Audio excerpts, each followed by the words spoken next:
저희 한국 교회와 한국 사회가 너무너무 어두울 때 빛과 말씀으로 저희에게 귀한 신앙과 삶의 본을 보여주시고 가르쳐 주셨던 귀한 신앙의 사표 같으신 저희 목사님, 오늘 김준호 목사님 모시고 저희가 사경회를 시작을 하게 되었습니다.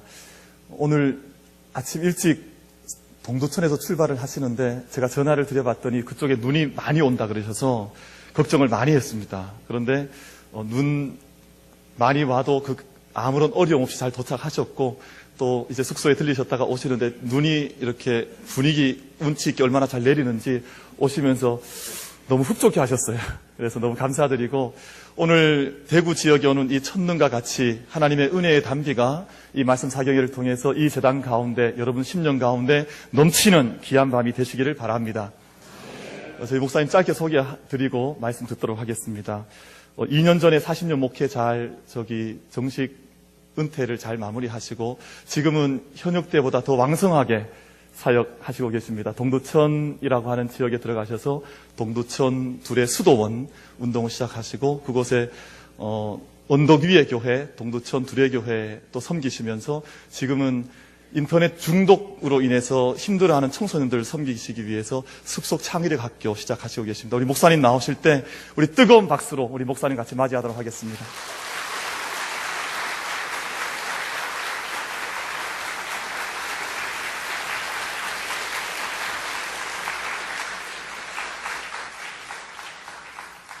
여러분 뵙게 돼서 참 반갑습니다. 이 귀한 성회에 이렇게 또 불러주셔서 고맙습니다. 제가 시무하던 교회에 모범 권사님이 계셨습니다. 겉보기에 넘부러울 것이 없는 아주 참 모든 걸 갖춘 권사님이랬습니다. 하루는 그 따님이 나한테 부탁하기를, 목사님, 우리 어머니 좀 도와주세요. 그래서, 아니, 자네 어머니 권사님 내가 도울 게 있는가? 그랬더니 우리 어머님이 우울증이 심해서 자꾸 죽고 싶어 합니다. 그 말 듣고 깜짝 놀랐습니다. 겉보기는 모든 걸 갖추었는데 우울증 때문에 그렇게 시달리는 줄 아무도 몰랐던 겁니다. 우리 교회 생활에 문제가 있습니다. 저는 모태신앙으로 지금 내가 73살입니다. 평생을 교회를 이렇게 자라서 신학을 하고 목회만 43년째입니다. 그런데 교회 생활에 문제가 있어요. 평소에 모든 것이 순탄하고 잘 나갈 때 교회에서 아주 박수 받고 앞장서서 일하는데, 사업이 부도가 났다든지 몹쓸 병이 걸렸다든지 직장에서 해고를 당했다든지 아주 가정적으로 개인적으로 어려운 일이 있을 때에 교회가 별로 도움이 안 돼요. 사실 그럴 때 교회가 가장 도움이 돼야 하는데, 잘 나갈 때, 순탄할 때, 봄 날씨에는 교회에서 박수받고 좋았는데, 아주 겨울 날씨, 어려울 때는 교회가 도움이 안 된다는 것이 문제입니다. 특별히 남자들이 사업을 하다가 사업이 잘 될 때는 성가대도 오늘 내 하면 쏜다, 이런 박수 받고 그러는데, 부도가 나서 어려울 때 교회 뒷자리에 앉아서 가만히 있다가 혼자서 기도원 같은 데 다니다가 어느 날 사라지는 겁니다. 그 권사님이 여전도회 모임이나 구역예배에서 기도 제목을 나누지 않습니까? 그럴 때 자기가 우울증 위해서 기도해 주십시오. 이 얘기를 못한 겁니다. 너무도 부럽지 않은 모범 권사라 하는데 내 우울증 때문에 기도해 주세요. 그러면은 혹시 교인들 중에 권사가 기도를 안 하나? 뭐 그런 식으로 흉볼 것 같기도 하고 해서 그걸 숨긴 겁니다. 근데 우울증이 참 무섭습니다. 우울증이 걸리면요, 자살하고 싶어집니다. 그래서 우울증 걸린 사람의 3사람 중에 1사람은 자살을 시도해요. 대표적인 경우가 노무현 전 대통령입니다. 전직 대통령이 왜 자살했을까?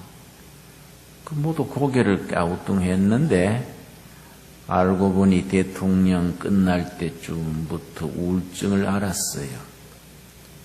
그러니까 자살을 하는 겁니다. 교인 중에도 전에 그 최진실 집사라고 탤런트 있지요? 교회에서 자라서 교회주 평생 교회 다녔는 집사인데 인기 배우지요. 그만 우울증 걸려서 고생하다가 자기 집에서 목욕탕에서 목을 매 죽었지요. 우울증이 그만큼 무서운 겁니다. 근데 우리 사회는 스트레스가 많아요.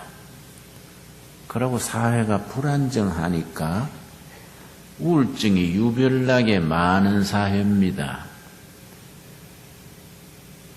미국 사람이 일본 사람이 미국 사람보다 우울증이 2배가 많고요. 일본보다 한국이 우울증이 2배가 많습니다. 한국이 미국에 비하면 4배가 많은 셈이지요. 근데 평균적으로 교인들 중에도 우울증이 많을 수밖에 없지요. 근데 그 권사님이요, 아파트에 사니까 아파트에서 나올 때 떨어지고 싶어서 자기 손을 자기가 붙들고 아파트 벽으로 붙어서 그래서 엘리베이터를 타고 그렇게 했다 합니다. 내가 그 말을 듣고 마음이 짠해서 예배 마친 뒤에 이제 강대상 위로 불렀습니다.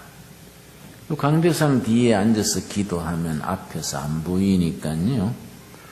강대상 위에 불러서 안수 기도를 했습니다. 하나님, 이 착한 군사, 사람들에게 말할 수 없는 고민을 가지고 우울증에 시달리고 있습니다. 성령님 도와주십시오. 간절히 기도를 했는데 기도하는 중에 그렇게 울더라고요. 운다는 건 참 좋습니다.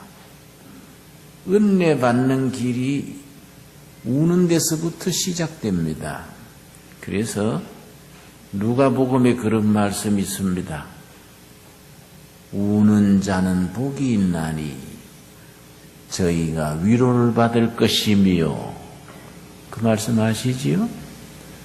성경 원문에는 복이 있도다 우는 자들이여 저희가 위로를 받을 것이미로다, 이렇게 시작되는데, 복이 있도다가 헬라말로 마카리오입니다. 마카리오이, 복이 있도다 우는 자들이여 저희가 위로를 받을 것이미로다, 이렇게 본문이 그렇게 되어 있습니다. 권사님이 나한테 안수기도 받으면서 하염없이 울길래 실컷 울도록 뒀습니다. 한 20분 울고 나서 얼굴이 밝아지더니 그 다음 주일부터 아주 건강해졌어요. 지금은 아주 행복하게 신앙생활하고 있지요. 우리 하나님은 치료하시는 하나님. 마음의 병들고 육신의 병들고 가정의 병들고 사회가 병들고 병든 몸 병든 세상을 치료하시는 하나님이지요. 치료하시는 하나님, 우리가 믿는 하나님이십니다. 우리들이 가지는 가정 문제, 개인 문제, 영혼의 문제, 마음과 육신의 모든 아픔과 상처를 치료하시는 하나님이 보듬어 치료해 주시기를 바랍니다. 열왕기 하 20장 한번 찾아보겠습니다. 열왕기 하 20장, 히스기야 왕이 병들어서 죽게 됐습니다. 그때 하나님께서 히스기야 왕의 기도를 들으시고 치료해 주신 본문입니다. 저는 우리 두레마을에 인터넷 중독된 청소년들을 위해서 학교를 세웠는데요. 인터넷 중독 청소년 치유학교 이러면은 듣기 안 좋으니까 좀 멋있게 숲속 창의력 학교 이렇게 이제 이름을 지었는데요. 인터넷 하다가 방문 걸어놓고 2년 동안 게임만 하는 겁니다. 엄마가 못하게 하니까 엄마를 때려서 실신시킨다든지 인터넷으로 도박을 합니다. 대학생이 인터넷 도박해서 3억, 4억 날리고 그걸 아버지가 못하게 하니까 칼을 들고 덤벼들고 그런 청소년들이 엄청 많습니다. 그거는 나라도 못 고치고 학교도 못 고치고 가정도 못 고쳐요. 그게 중독된 아이들이 무려 100만 명이 넘습니다. 큰 심각한 문제지요. 그런데 고칠 수 있는 건 교회입니다. 교회. 교회는 할 수 있습니다. 그렇게 중증된 애들 우리 숲속 창의학교 오면은 거기 오면은 좋아져요. 한 3, 4개월 지나면은 정신이 드는 겁니다. 이제 공부는 안 시켜줘요. 그럼 내가 그래요. 그 왼수진 공부 왜 하려고 하냐? 응? 그냥 놀어. 그러면 그래도 장래를 생각해서 공부를 해야지요. 지가 하고 싶다 그럴 때 공부시키면 잘해요. 교회가 힘이 있습니다. 교회가. 불교는요. 그 교리, 불교의 교리가 있지 않습니까? 가르침, 부처님의 가르침 자체가 치유가 약합니다. 또 캐톨릭 교회는요, 천주교회는 신부님들, 수녀들이 결혼을 안 해보고 애들을 안 길러봐서 잘 못해요. 참 교회가 힘이 있습니다. 교회는 길 잃은 청소년, 상처받은 영혼, 예수님의 이름으로 치유하는 힘이 있습니다. 모든 교회는 치유하시는 하나님이 역사하시는 겁니다. 순복음교회 조용기 목사님만 잘 안 고치는 게 아니에요. 모든 교회는 치유하는 그 영적 힘이 있는 겁니다. 자, 열왕기하 20장 1절 말씀. 그때에 히스기야가 뭐라 그랬습니까? 병들어 죽게 되매 아모스의 아들 선지자 이사야가 그에게 나와서 그에게 이르되, 이사야 선지가 하나님의 뜻을 받들어서 히스기야 왕이 죽는 병이라고 일러줬습니다. 그때 히스기야가 참 대처를 잘했습니다. 인간적으로 세상적으로 이리 뛰고 저리 뛰고 안 하고 영적으로 정말 영적인 자세로 바로 했습니다. 2절 뭐라 그랬습니까? 히스기야가 뭐이지요? 낯을 벽으로 향하고 여호와께 기도하여 이르되, 그 벽이 죽음의 벽입니다. 죽음의 벽. 인간이 인간으로서 넘을 수 없는 벽, 죽음이라는 벽입니다.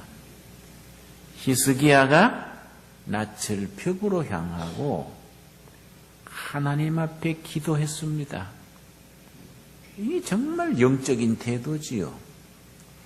왕인데 뭐 신하들 불러가지고 새로 나온 약이 없냐, 명의가 없냐, 뭐 이렇게 할 만한데 딱 죽음의 벽을 마주하고 앉아서 눈물로 기도하는 겁니다. 하나님, 내 죽는 건 좋습니다마는 이 백성 어쩌겠습니까? 이런 기도했겠지요. 히스기야 왕은 성경에 나오는 다윗 왕 다음에 버금가는 아주 훌륭한 왕이랬습니다. 성군입니다. 성군. 아주 뛰어난 왕이 히스기야 왕이랬는데, 병이 들어 죽게 됐을 때에 죽음의 벽을 마주하고 눈물로 기도하는 겁니다. 3절 말씀. 여호와여 구하오니 내가 진실과 전심으로 주 앞에 행하며 주께서 보시기에 선하게 행한 것을 기억하옵소서 하고 히스기야가 심히 통곡하더라. 그렇게 통곡으로 눈물로 기도할 때에 하나님께서 그 기도를 들으시고 눈물에 응답하셨습니다. 그런 속담이 있습니다. 하나님은 눈물에 약하시다. 그런 말이 있습니다. 답답한 일이 있을 때, 억울한 일이 있을 때 하나님 전에 나와서 울어버려요. 하나님 나 웁니다. 내 눈물 보시지요? 하나님은 우리의 눈물의 기도를 들으시기를 기뻐하십니다. 5절 말씀 우리 한번 같이 읽겠습니다. 너는 돌아가서 내 백성의 주권자 히스기야에게 이르기를 왕의 조상 다윗의 하나님 여호와의 말씀이 내가 너 기도를 들었고 너 눈물을 보았노라. 내가 너를 낫게 하리니 너가 3일 만에 여호와의 성전에 올라가겠고. 하나님께서 히스기야에게 뭐라 그랬습니까? 내가 너 기도를 들었고 너 눈물을 보았노라. 내가 너 기도를 들었고 너 눈물을 보았노라. 저는 동두천에 둘의 수도원 2년 전에 세웠는데요. 10일 금식 프로그램을 합니다. 2달 만에 한 번씩 열흘씩 금식을 하는데요. 참 병 낫는 역사가 많습니다. 지난번에 부산에 목사님 사모님이 참가하셨는데 손에 루마티스가 심해서 저녁마다 잠들 때 울면서 잤다 합니다. 아주 통증이 심한가 봐요.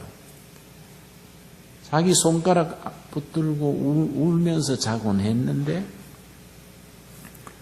우리 금식 기도하는 분들이 전부 합심해서 중복 기도했습니다. 8일째 날 통증이 사라지더라고요. 지금까지 아주 통증이 없어요. 지난달에는 모여서 할 때 하루 담배 5갑 피우는 사람이 왔어요. 별명이 5갑입니다. 5갑. 그런데 서울 사랑의 교회 교인이에요. 하루 담배 5갑 피우자면 그거 뭐 정상이 아니지요. 담배 끊으려고 왔어요. 담배 끊으려고. 담배를 자기가 못 끊으니까 10일 금식 대회에 와서 끊는 겁니다. 엿새가 지나니까요, 온몸에 두드러기가 나더라고요. 그러니까 겁이 나서 목사님 중단해야 될까요? 그래서 내가 그게 아니에요. 그걸 명현현상이라 하는 긴데 몸 안에 있는 니코틴이 밖으로 뿜는 거니까 참고 견디세요. 그래서 견뎠더니 8일째 들어가니까 이게 사라지더라고요. 그 뒤로 담배 냄새만 맡아도 싫은 거예요. 그걸 끊었어요. 우리 성령님께서 우리 기도를 들어주십니다. 성령께서 우리 기도를 들으시고 우리 눈물을 보시고 우리가 부르짖을 때 응답하시는 우리 주님이지요. 히스기야 왕이 눈물로 기도할 때 하나님께서 히스기야야 내가 너 기도를 들었고 너 눈물을 보았노라. 그러고 생명을 몇 년 연장해 줬습니까? 15년이 15년. 15년 연장을 해 준 겁니다. 저는 농촌 목회를 오래 했습니다. 경기도 화성군 남양만이라는 데서 바다 막은 간척지에 들어가서 간척지 이제 소금 땅에 농사 짓고 마을을 세우고 그렇게 살았는데요. 교회를 7을 세우고 그렇게 했는데 농민들이 벼농사만 지으니까요. 먹고 살기가 빠듯해요. 그래서 농가 소득을 올려야겠다. 교회가 앞장서서 돼지단지, 젖소단지 이런 단지를 만들었습니다. 시골교회 목사가 몇 푼 안 되는 월급 봉투까지 다 털어넣어서 농민 살린다고 열심히 했는데 호주에서 시돼지 종돈 92마리를 도입해가지고 우리 마을이 15마을입니다. 그 전부 농가에다가 분양을 해서 돼지 먹여 잘 사는 마을 만들자 하고 했는데요. 한 1년 잘 됐습니다.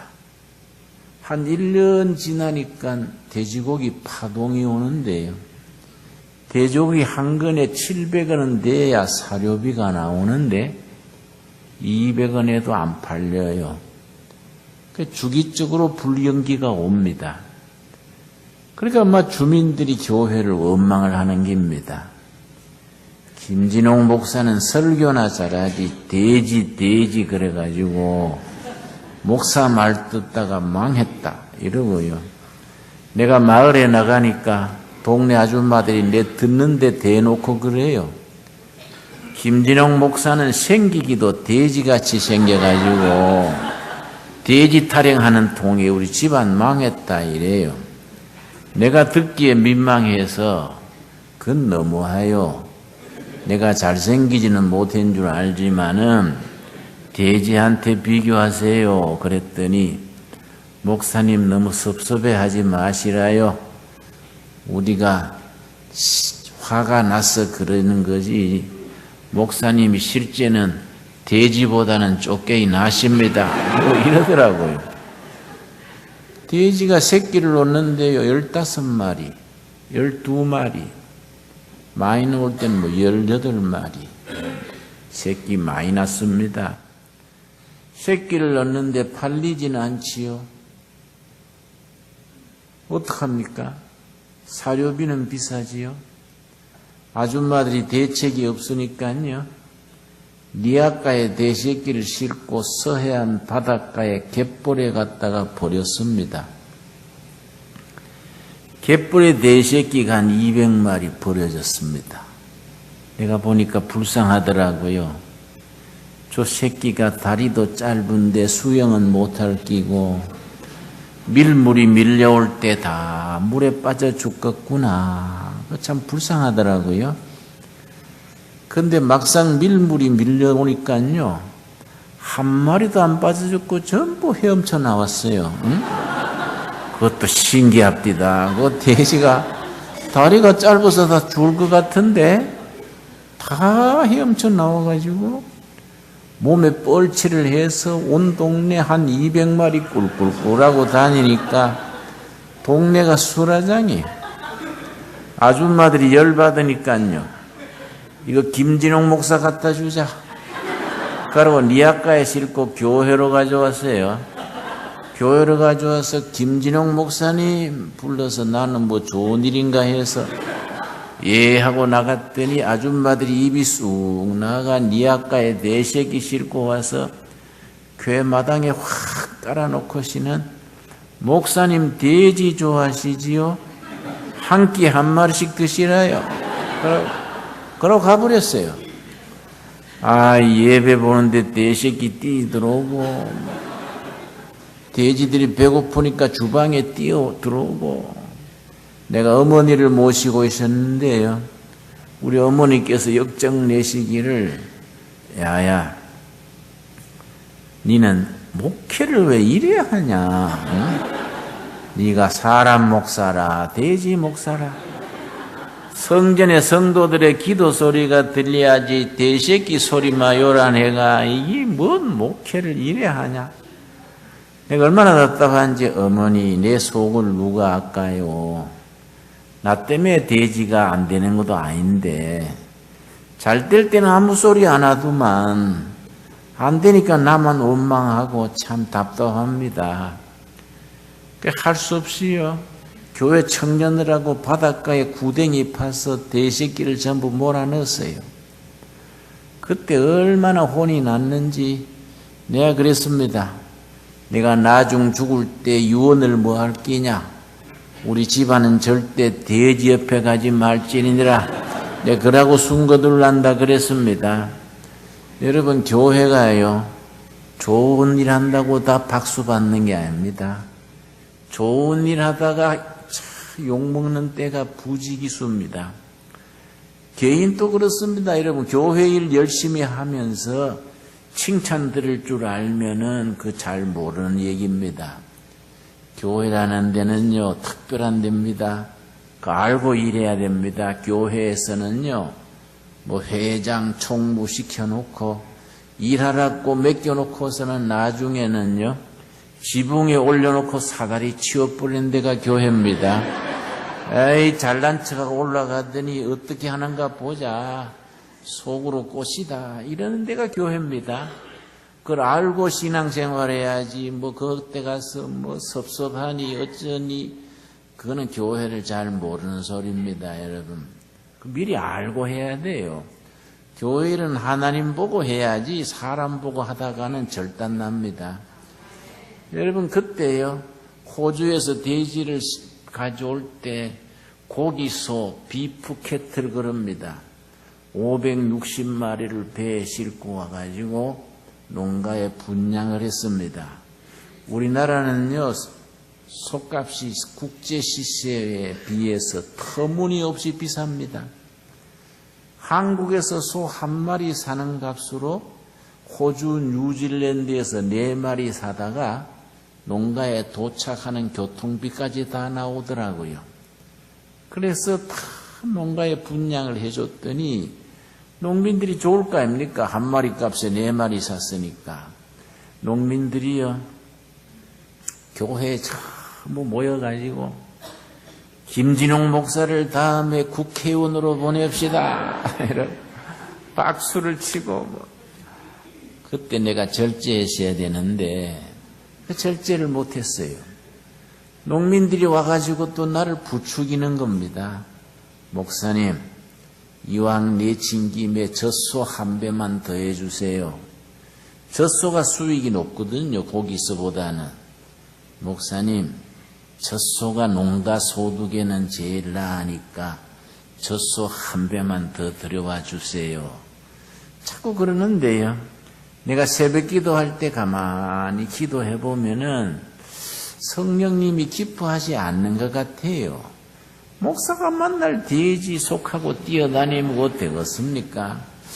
그만하는 게 좋다 싶은데 농민들이 와서 자꾸 바람을 넣는 거예요. 목사님 죽게 살기로 한 배만 더 해주세요. 그래서 내가 에이 한 배 더 한다. 그리고 이제 호주에서 젖소를 한 배를 가져왔습니다. 어떻게 하느냐면요, 농협에다가 내 이름으로 구자를 틀어놓고 젖소 한 마리 값에 50만 원 광고를 하면요, 농민들이 교회를 믿고 목사를 믿으니까 전부 그 구조에 속값을 넣습니다. 호주에서 젖소 실은 배가 출발했다 하고 이제 전통이 오면요, 농협에 있던 돈이 호주 회사로 넘어가는 겁니다.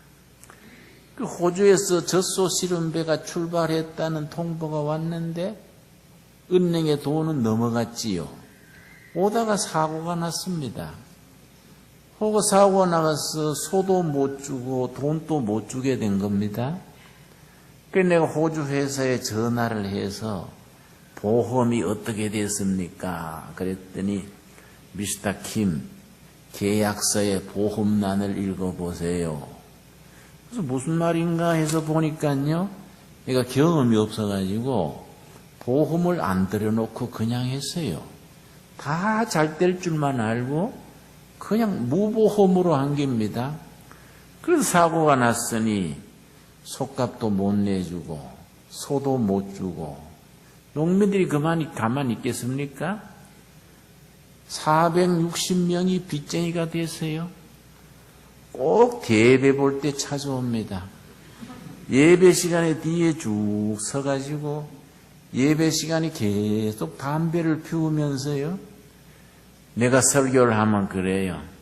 김 목사, 말은 잘하는데 빚을 갚아야지, 이래요.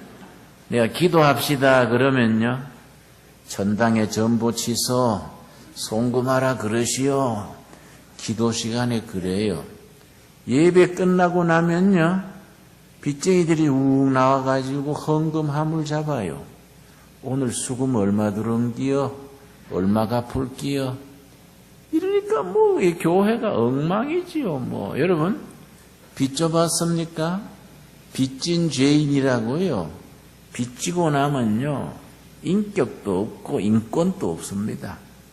빚더미에 앉고 나면요, 사랑꼴이 말이 아닙니다. 정말 어렵습니다. 나중에 견디다 못해서요, 달이 환히 밝은 날 남양반 바다 막은 뚝이 있습니다. 2km인데요. 뚝 위에 올라서서 신발을 벗었다가 신었다가 몇 번 되풀이했습니다. 신발 벗을 때는 아예 바닷물에 들어가 버리려고, 바닷물에 들어가서 끝내자 이라고 신발 벗고 바다 쪽으로 몇 발자국 가다가 정신이 들지요.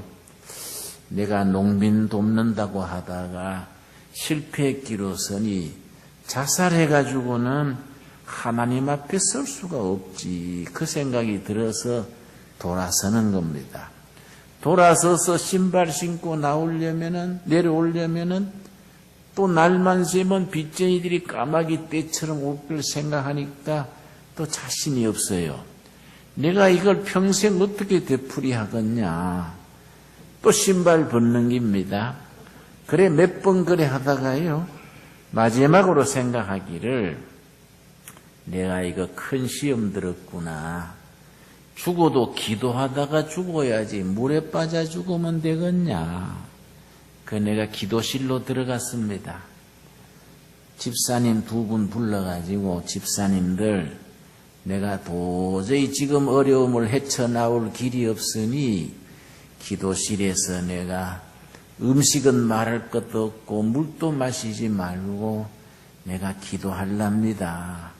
기도 중에 하나님께서 나를 만나 주시면은 내 살아나올 끼고, 하나님 응답 없으면 나여 기도실에서 그냥 죽을 끼요.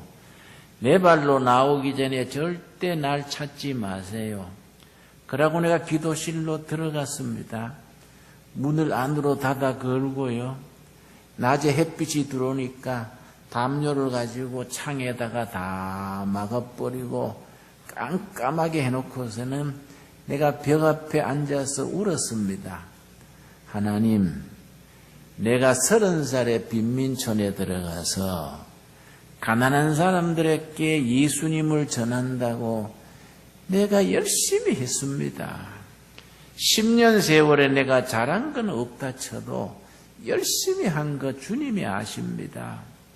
이렇게 어려움에 처하고 교회가 어려워지고 하나님 영광 가리우고 그냥 두고 보십니까? 하나님, 내가 아주 울면서 기도했습니다. 울다가 졸다가 기도하다가 닷새째가 됐습니다. 5일째가. 물도 안 마시고 그냥 기도하는 겁니다.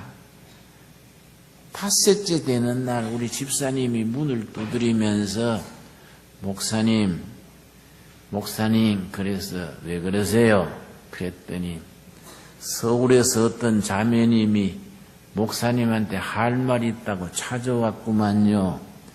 잠시 나와서 만나보시지요. 그래요. 내가 그 형편에 서울수원 여자 만나게 됐습니까? 날 찾지 말라 했잖아요.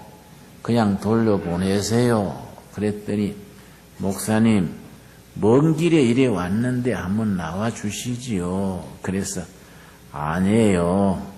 내가 하나님 만나야지 내가 찾지 마세요. 그랬는데요. 꼭 할 말 있으면 밖에서 하라 그러세요. 내가 그랬습니다. 근데 밖에서 중얼중얼 하더니 어떤 여자분이요 밖에서 얘기를 해요. 목사님, 교회 어려운 일 있으시지요? 그러기에 예, 어렵습니다. 그랬더니 로마서 8장 12절 13절 말씀을 읽어보시지요. 그러는 겁니다. 뭔 여자가 목사한테 와서 성경 보라 그러나. 여러분, 그거 좀 이상하지 않습니까? 그게 귀신 앞에 머리 푸는 기지. 목사한테 와서 성경 보라 하니까. 근데요, 막상 또 몇 장 몇 절 읽어보라는데 안 볼 수도 없어요. 내가 또 좀 별난 여잔가 하고 불을 켜고요. 로마서 8장 12절 13절 오늘 읽은 본문 말씀입니다. 이 말씀을 찾아 읽으려니까 닷새 동안 깜깜한 데 있어서 잘 안 보여요. 내가 눈을 부비고 열심히 성경을 찾아서 로마서 8장 12절 13절 말씀 읽었습니다. 그 말씀이 내 인생을 변화시켰습니다. 그 말씀이 살아있는 말씀이 되어서 내 영혼을 깨우치고 내 마음을 새롭게 하고 절망적인 자리에서 희망을 주는 살아있는 말씀으로 역사한 겁니다. 여러분, 세상 사노라면은 때로는 이런 일 저런 일 당할지라도 살아있는 하나님 앞에서 살아있는 말씀으로 영혼과 삶이 새로워지는 역사가 있게 되기를 바랍니다. 로마서 8장 12절 13절 제가 읽었습니다. 12절 우리 한번 같이 읽겠습니다. 그러므로 형제들아 우리가 빚진 자로 돼 육신에 깨져서 육신대로 살 것이 아니니라. 내가 이 말씀 읽고 성경에도 빚쟁이가 다 있네. 그러므로 형제들아 우리가 빚진 자로 돼. 내가 이걸 어떻게 읽겠습니까? 그러므로 김진홍 목사야 네가 빚진 목사라고 돼. 그렇게 받아들이지요. 이 그러므로란 말이 참 중요합니다.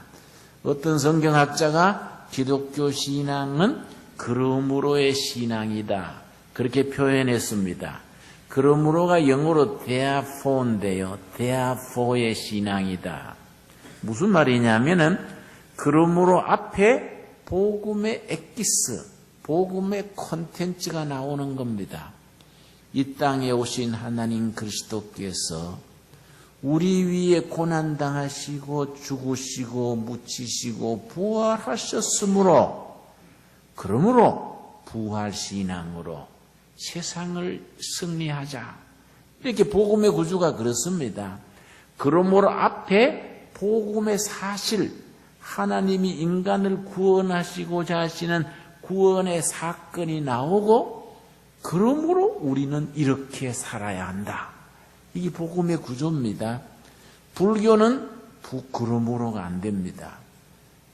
석가모니께서 돌아가실 때에 불교에서는 죽는 걸 입적한다 그럽니다. 석가모니께서 입적하실 때에 잔치집에 가서 대접을 잘 받았는데 식중독으로 돌아가셨습니다. 그 뭐 역사에 나오는 사실이니까요. 그래서 그러므로가 안 되는 겁니다. 석가모니께서 식중독으로 돌아가셨으므로 그러므로 우리도 식중독으로 죽자. 안 되지 않습니까? 구조가 내용이 그런 겁니다. 그런데 우리 성경은요, 이 땅에 오신 하나님 그리스도께서 죽으시고 부활하셨으므로 그러므로 우리가 부활신앙으로 자신을 이기고 세상을 이기자. 여러분 아멘 하시지요? 이게 복음의 핵기스죠. 복음의 액기스지요. 이 복음의 구조를 잘 이해하고 아멘으로 응답해야 합니다. 그런데 그러므로 형제들아 우리가 빚진 자로 돼. 이 말씀 읽고 나는 그렇게 받아들이는 겁니다. 그러므로 김진홍 목사야 네가 빚진 목사로 돼. 그 다음 말씀 읽고 내가 왜 빚졌는지 영적인 걸 깨닫게 됐습니다. 그 다음 말씀에 뭐라 그랬습니까? 육신에게 져서 육신대로 살 것이 아니니라. 내가 이 말씀 읽을 때 내가 열심히 선교한다고 했는데 농민 선교하고 어려운 사람 돕고 한다고 했는데 왜 빚지고 어려움에 당했느냐? 너무 육신적인 목회를 했구나. 교인들한테 영적으로 바로 깨우쳐 주지 못하고 목사 자신이 무릎 꿇고 기도하고 성령님 의지하고 말씀 붙들고 바로 나가지 못하고 육신에게 져서 육신대로 사는 목회를 했구나. 농가 소득 증대, 농민 생활 향상, 새마을 운동처럼 이리 뛰고 저리 뛰고 했지 정말 내 교인들의 영적인 모습, 그걸 내 영혼에 필요한 것을 채워주는 살아있는 목회를 못했구나. 그래서 내가 깨달아지기를 우리가 어려운 것이 경제 문제가 아니고 근본적으로 영적인 문제구나. 문제의 본질이 경제 문제가 아니고 영적인 문제구나. 이걸 깨달은 겁니다. 여러분, 문제의 본질이 경제 문제가 아니고 영적인 문제면은 해결도 어떻게 해야 되겠습니까? 영적으로 해결해야겠습니까? 경제적으로 해결해야겠습니까? 문제의 본질이 영적이니까 해결도 영적으로 대처해야겠지요? 그러니까 그걸 깨달은 겁니다. 내가 이렇게 열심히 한다고 했는데 교회가 시험 들고 하나님 영광 가리우고 농민들 피해를 주고 이런 것이 경제 문제가 아니로구나. 영적인 문제로구나. 그러니까 깨달은 겁니다. 근데 깨달았다고 빚이 없어지는 건 또 아니지 않습니까?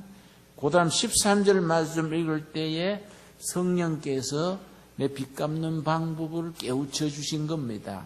우리 13절 한번 같이 읽겠습니다. 너희가 육신대로 살면 반드시 죽을 것이로되 영으로서 몸의 행실을 죽이면 살리라.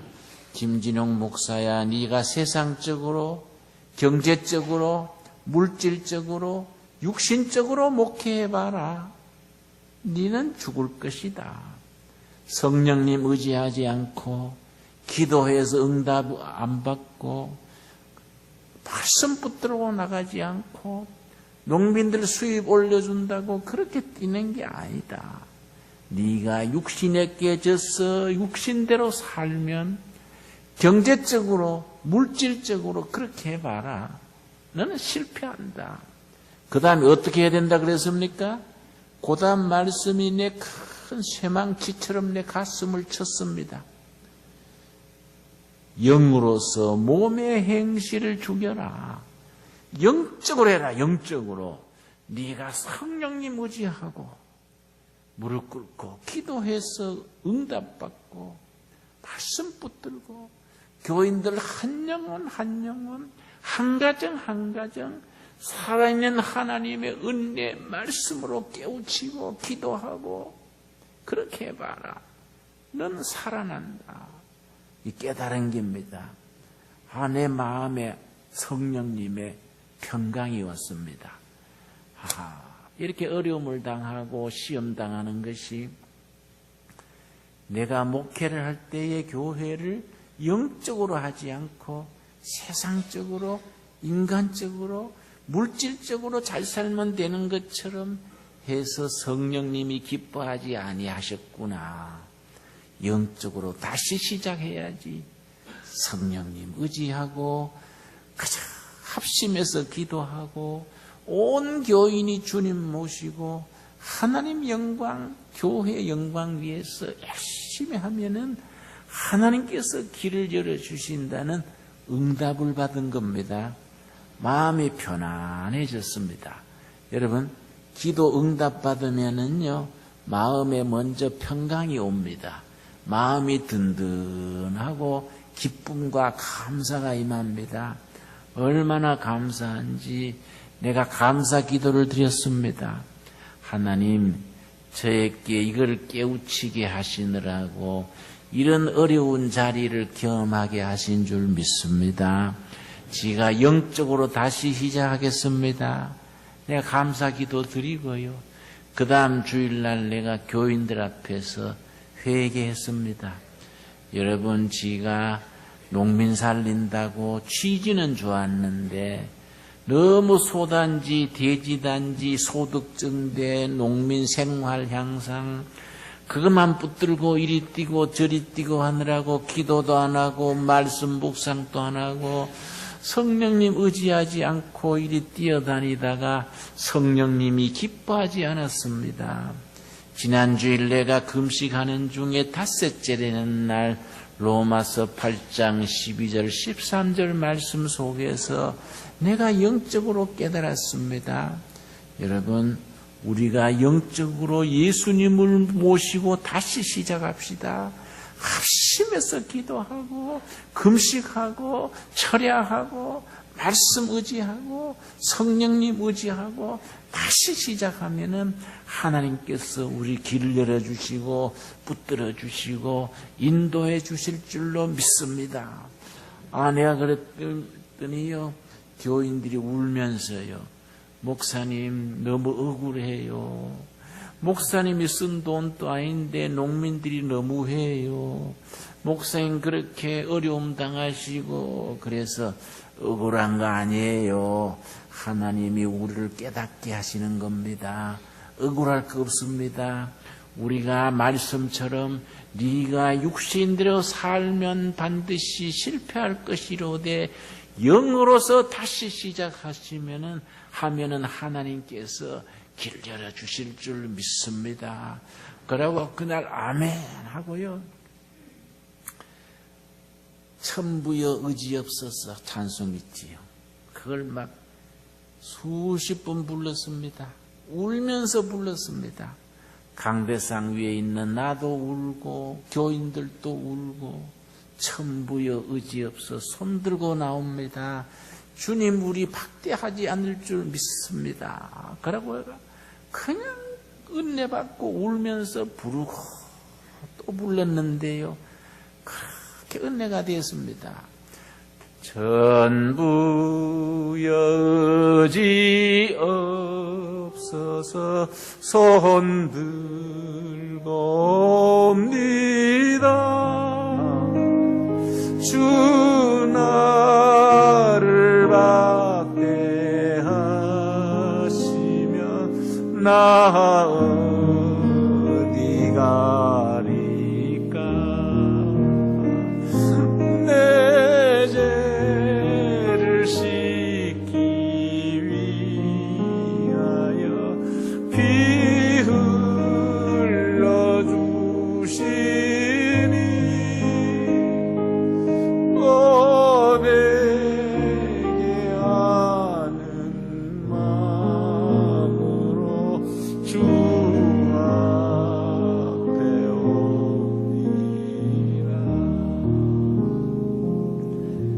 우리가 답답한 일 당할 때에, 억울한 일 당할 때, 길이 막힐 때 손 들고 주님 앞에 나오는 겁니다.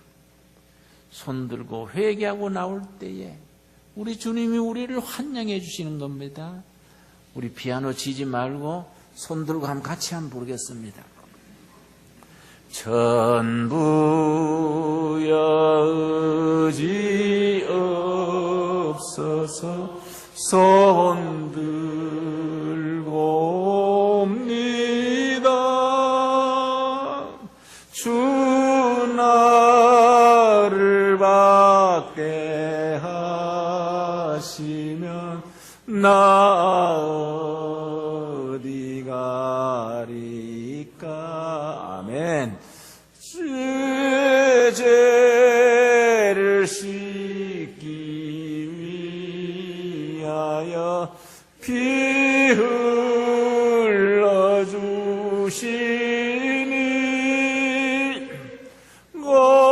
고백게 하는 마음으로 주 앞에 옵니다. 여러분, 그렇게 회개하면서 눈물로 찬양 찬송했는데 참 신기합니다. 하나님께서 인정하시니까요, 그냥 일이 쉽게 풀리더라고요. 여러분, 하나님께 인정받기 바랍니다. 산호라면 우리가 외통수가 있지요. 산호라면 별일 다 당하지요. 그럴 때 히스기야 왕이 낯을 벽으로 향하고 통곡하며 기도해서 하나님 앞에 은총을 입었듯이 영적으로 해결하기를 바랍니다. 하나님한테 인정받기를 바랍니다. 회개함으로 다시 시작할 수 있게 되기를 바랍니다. 그 다음 날요, 우체국에서 전화가 왔어요. 김진홍 목사님, 송금 옹기 있으니까 주민등록증하고 도장 갖고 돈 찾으러 오세요. 그래요. 그 내가 그게 이해가 안 가지요. 그 다른 김진홍 아니요? 나는 줄 끊어 있어도 받을 게 없는데? 그랬더니 번지하고 다 맞습니다. 그래요. 한국의 목사님들 중에요, 김진홍이란 이름의 목사님이 3분이 있더라고요. 나는 경기도 화성군 남양만인데요, 건너편 충청도 당진군에도 김진홍 목사가 있더라고요. 순복음교회 목사님인데요. 나중에 내가 만나서 인사를 했더니 명함을 주는데 보니까 충청남도 당진군 무슨 교회 목사 김진홍 써놓고요, 그 밑에 관로를 치고 써놓기를 남양만 김진홍이 아님 이렇게 써놨더라고요. 신기하더라고요. 그래서 이건 왜 썼어요? 그랬더니 사람들이 오해한다는 거예요. 작은 주민등록증 도장 갖고 우체국 갔더니요, 일본에서 송금이 왔어요. 내가 새벽을 깨우려다는 책을 냈습니다. 일본서 출판이 된 겁니다. 한국에서도 110판 나왔으니까 베스트셀러 중에 베스트셀러지요. 외국어로도 7개국어로 번역이 됐습니다. 일본 사람들이 책을 좋아합니다. 일본서 책이 나와서 베스트셀러가 되니까 인쇄가 들어온 겁니다. 대체로 저자가 10분의 1입니다. 각 판매가의 10분의 1은 내 몫인 거예요. 그 인쇄가 그때 온 겁니다.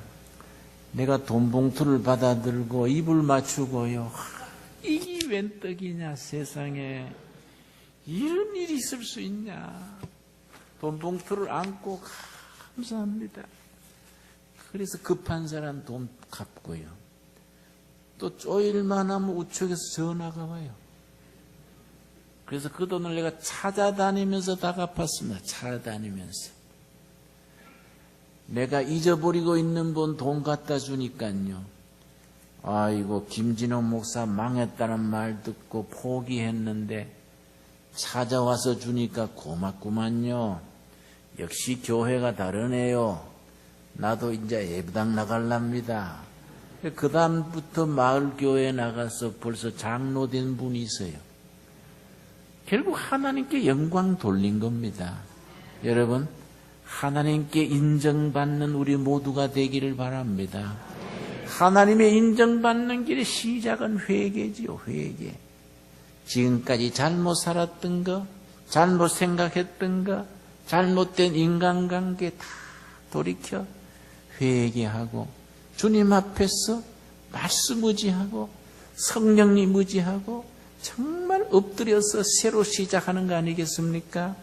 저는요, 우리 형님 간증을 자주 합니다.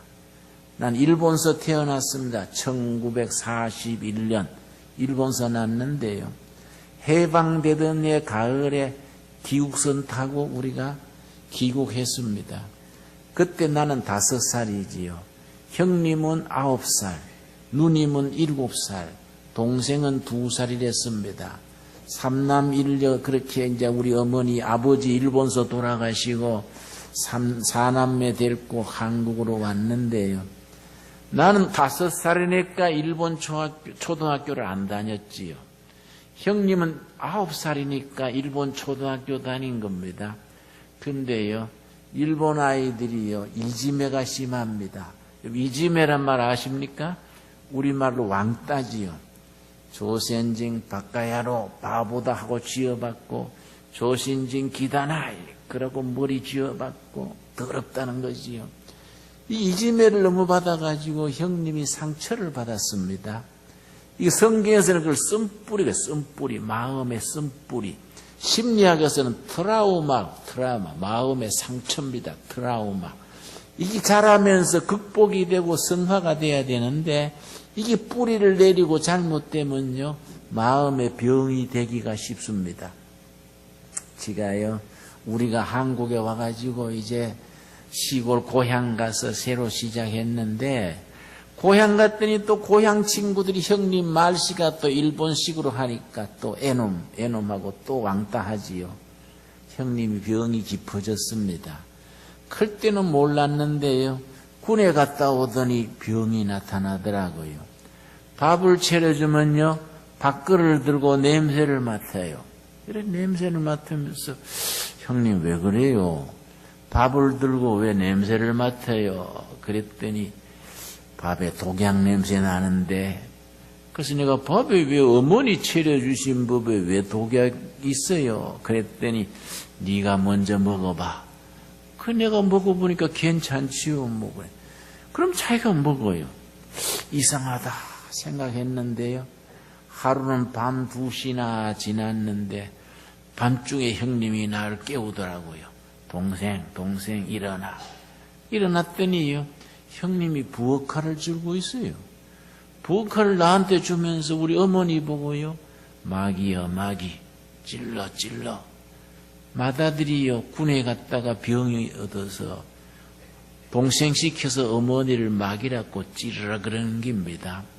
이걸 정신분열증 그래, 스키조프레니아 그럽니다. 정신분열증. 정신병 중에 제일 힘드는 병입니다.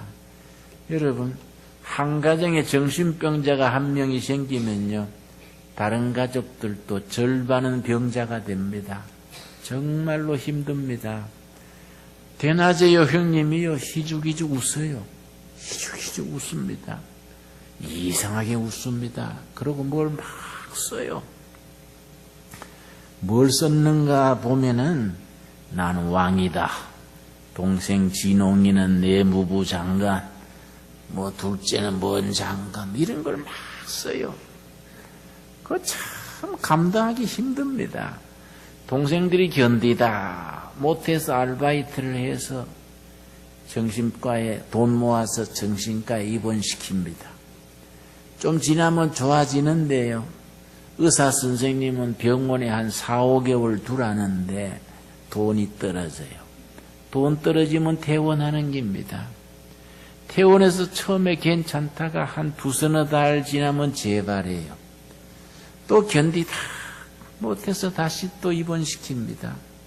돈 떨어지면 퇴원하고요. 이걸 한 3번쯤 되풀이 하니까요, 형님 그러면 진절머리가 나요. 하루 내 동생이요 개성고등학교 3학년이랬습니다. 동생이 나한테 뭐라는 거 아니? 형, 우리 큰형은 자살도 안 할까? 그래서 내가 야 가망 없어. 자살해도 우리가 하지 큰형은 안 해. 큰형은 맞으라고 맨날 대접만 받아서 이기주의여. 형은 본래 이기주의지 않냐. 자살을 해도 우리가 하지 큰형은 안 해. 우리 형제간에 얼마나 답답하면 그러겠습니까? 그랬었는데요. 그 형님이요. 황달병이 걸렸어요.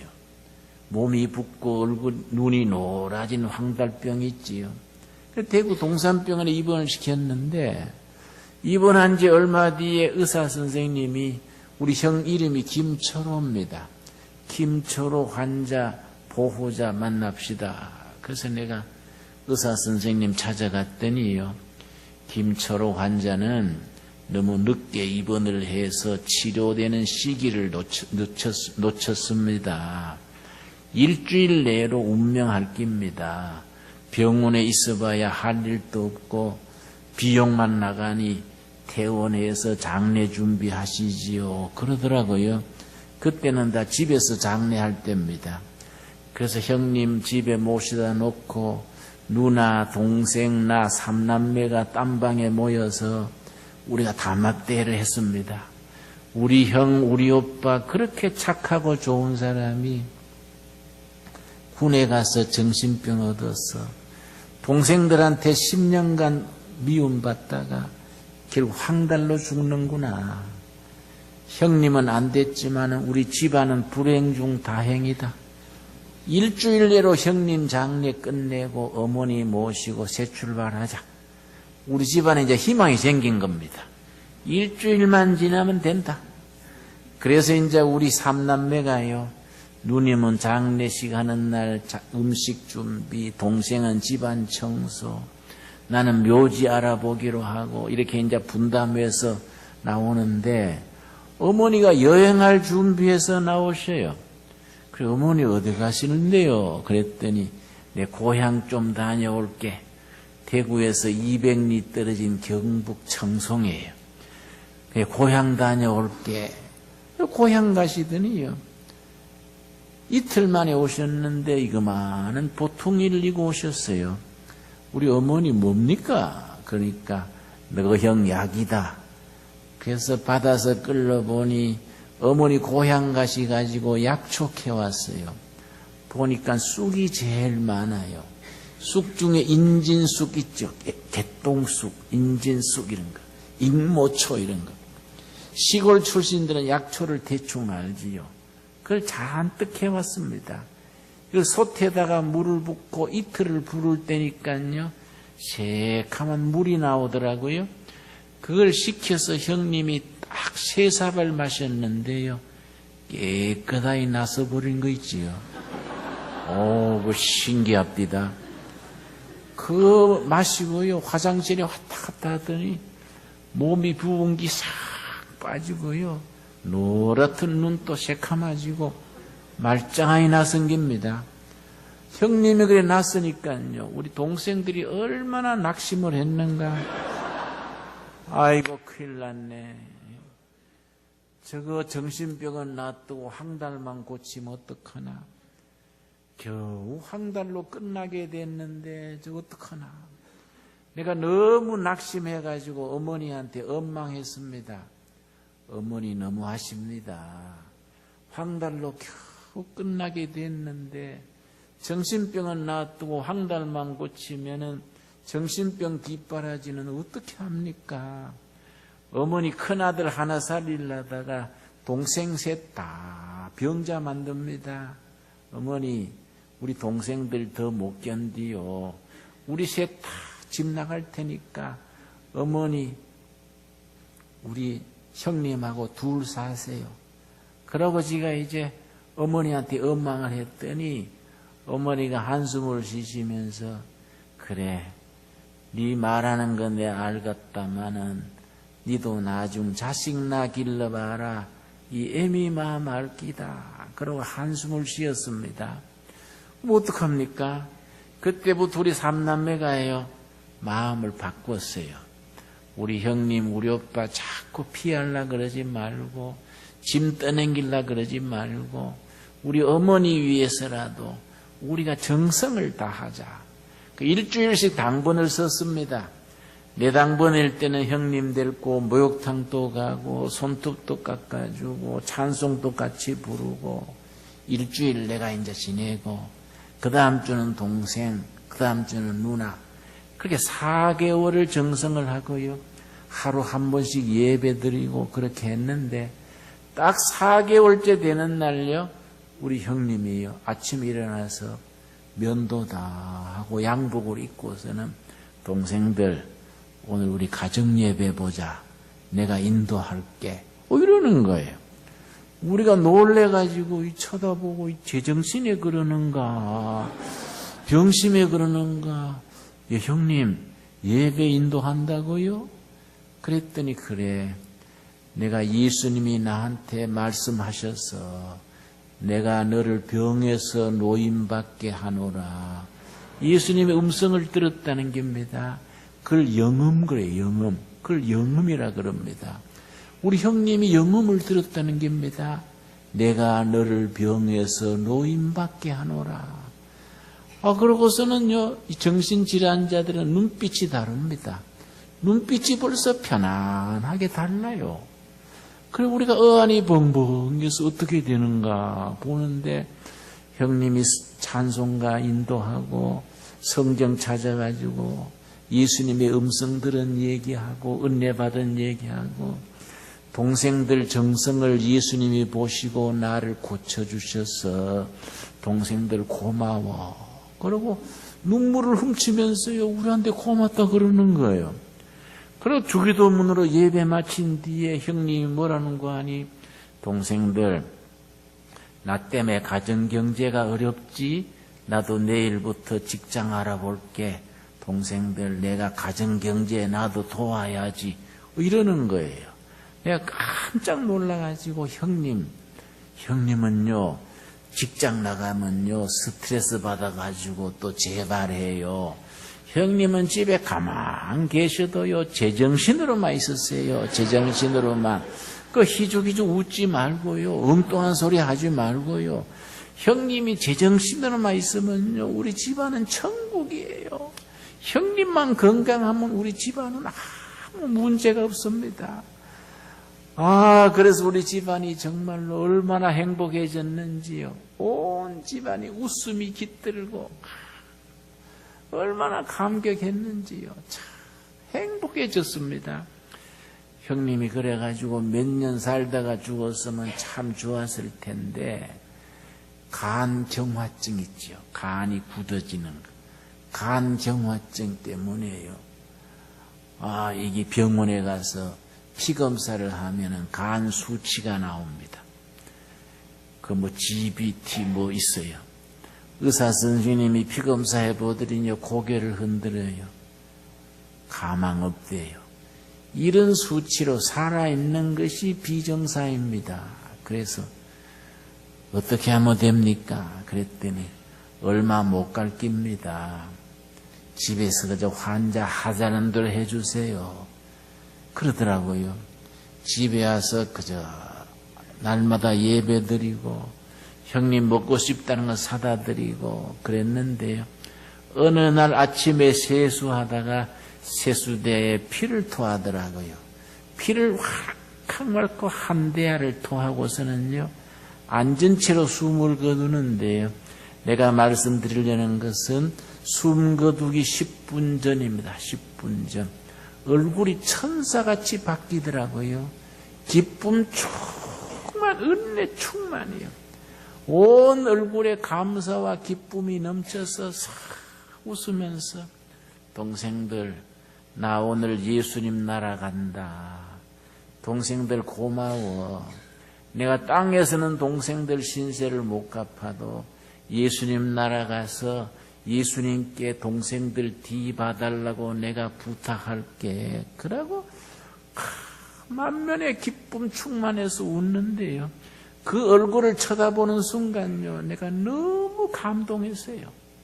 일순간에 10년간 형님 원망하던 생각 눈 녹듯이 녹아져 버리고요. 너무 감동해서 이야, 우리 형님 성공했구나. 정말 우리 형님 훌륭하다. 감탄에 감탄을 한 겁니다. 여러분 뭐의 성공입니까? 그 성공 아니겠습니까? 인생의 성공이란 게 뭡니까? 10년 정신병을 해도 숨 거둘 때 하늘문이 열리고 성령 충만, 은혜 충만하게 죽을 수 있으면 성공한 거 아니겠습니까? 여러분 뭐의 성공입니까? 평생을 인생 밑바닥에 헤맸어도 이 땅을 떠나는 순간 천국문이 열리고 천사들의 환영을 받으면서 기쁨 충만, 은혜 충만하게 죽을 수 있으면 그 인생이 성공한 거 아니겠습니까? 너무 감동했어요. 야, 우리 형님 정말 훌륭하다. 정말 성공했다. 감동해서 보고 있는데 형님이 만면에 웃음을 띠면서요. 동생들, 나 예수님 날아가는데 찬송 한 곡 불러줄래? 그래서 무슨 찬송 부를까요? 그랬더니 내 영혼이 은총 입어 있지요. 그 불러달라 그랬습니다. 정말 좋은 찬송입니다. 내 영혼이 은총 입어 중한제지 먹고 보니 슬픔 많은 이 세상도 천국으로 화하도다. 할렐루야 찬양하세. 내 모든 죄 사함받고 주 예수와 동행하니 그 어디나 하늘나라. 우리 형님이 3절 부를 때 숨 거뒀는데요. 손을 이렇게 내밀고 예수님 마중 나오시네. 만면의 기쁨이 넘쳐서 손든 채로 숨 거뒀습니다. 얼마나 내가 감동을 받았는지. 높은 산이 거친들이 초막이나 궁궐이나 내 주 예수 모신 곳이 그 어디나 하늘나라. 할렐루야 찬양하세. 내 모든 죄 사함받고 주 예수와 동행하니 그 어디나 하늘나라. 그때 내 마음에 탁 입력이 됐습니다. 우리들 거듭난 성도들이 이 땅에 사는 동안에 예수님 모시고 열심히 살면서 교회 섬기며 살다가 이 땅에서 숨지는 날 하늘문이 열리고 천국 들어가는 게 얼마나 영광입니까? 여러분, 우리들 준비된 성도들에게는 죽는다는 게 축복입니다. 축복. 준비되지 못한 사람들은 죽을 때 두려워하고 죽을 때 참 그렇게 안 죽으려고 애쓰지만은 우리들 준비된 성도들은요, 주님 나라 들어가는 게 얼마나 큰 축복입니까? 여러분 아멘 하시죠? 그렇게 믿음에 준비돼 가지고 주님 모시고 선하게 살다가 교회 섬기며 열심히 살다가 천국문 확하게 열리는 걸 그렇게 들어갈 수 있게 되기를 바랍니다.